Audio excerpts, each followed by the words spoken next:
ഇന്ന് തേച്ചിട്ട് നീ വരുന്നേ? നിനക്ക് വണ്ടിയിലെ ലുക്കിലൊന്നും പറഞ്ഞില്ല അവള് നിന്നെ തേച്ചത്. അവള് കെട്ടിക്കൊണ്ട് വന്നാൽ നോക്കടാ, ഗമ്മുള്ള പരിസരത്തിലെ കൊറേണ കണക്കിരിക്കുന്നു. നീ ഇവളായിട്ടും ബുള്ളറ്റുമായിട്ട് പോയി ഒരു മാസം കാണിക്കടാ. നമുക്കൊന്ന് മീറ്റ് ചെയ്തല്ലോ അവരെ.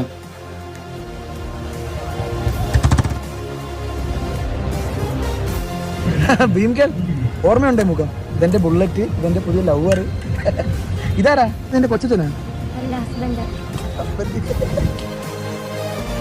ഈ കൊച്ചിനെ കണ്ടടാ, ദേവത എന്തൊക്കെ വന്നാലും എന്റെ അടുത്ത് പോകത്തില്ല അല്ലേ? വണ്ടിയൊന്നും ഇല്ലല്ലേ? നടന്നു പോവുകയാണോ? ഞാൻ ഒരു ഓട്ടോ വിളിച്ചു തരാം. സംസാരി സമയം പോലെ ഞങ്ങൾക്ക് അർജന്റ് മീറ്റിംഗ് ആണ്, ഞങ്ങൾ പോവേ. അപ്പൊ എങ്ങനെ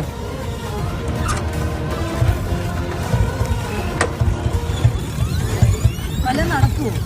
ശരിയാണ്. എണ്ണ അടിക്കാൻ പോലും ഗതിയില്ലാതെ മാറി ഡയലോഗ് അടിക്കാൻ പറ്റും. മോളെ പോലെ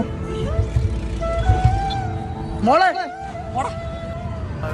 50 രൂപ എണ്ണ അടിക്കും.